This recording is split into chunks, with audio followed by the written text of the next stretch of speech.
Conditions at Rugby Park were among the worst in the country, but Kilmarnock turned up the heat, producing a performance straight from a Paul Wright winter wonderland. The on-form striker continuing his golden run, and he opened the scoring in 8 minutes. Mark Riley's free kick was missed by the leaping Gary Holt, and that seemed to catch John Phillippen off balance. His mishit clearance fell to Wright, and he didn't hesitate. Kilmarnock had claims for a penalty turned down when a race for a wind-assisted Dylan Kerr ball fought out between Jerome Varai and Brian Martin ended with the striker taking a tumble. Mike McCurry knocked back appeals that the Motherwell skipper pulled and then tripped the Frenchman.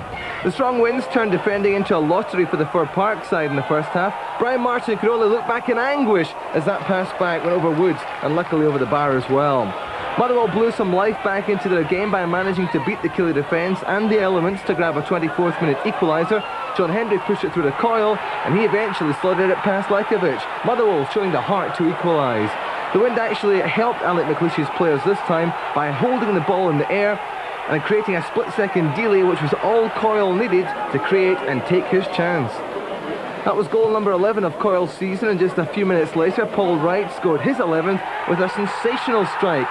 It came against a run of play, but with a player of his quality in the side, Killie can always hope for an instant reversal of fortune. And they got it there. Look at the control, the balance and the turn. Super finish too from Mr. Wright.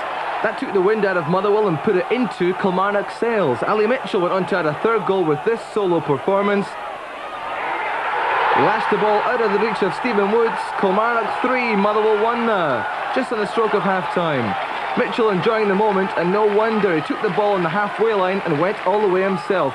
Alec McLeish will be angry that Mitchell faced just one tackle in that run. It came from Martin, and the ball seemed to hit off his toe and deflect past his own goalkeeper. Kilmarnock's great recent run, which has seen them climb over Dundee United and into 4th spot, continuing then. Mitchell close that time, and what was a useful win for Killie. The one black mark was what followed this discussion here between the referee and his assistant. The man in the line had spotted an off-the-ball clash between Motherwell's John Hendry and Gus McPherson.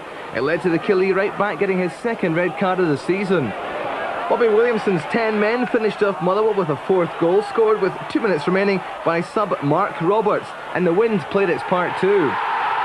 4-1 Killie, the swirling wind making it a nightmarish day to be a goalkeeper.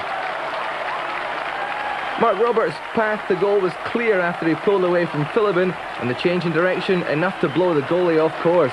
Killie storm up the table.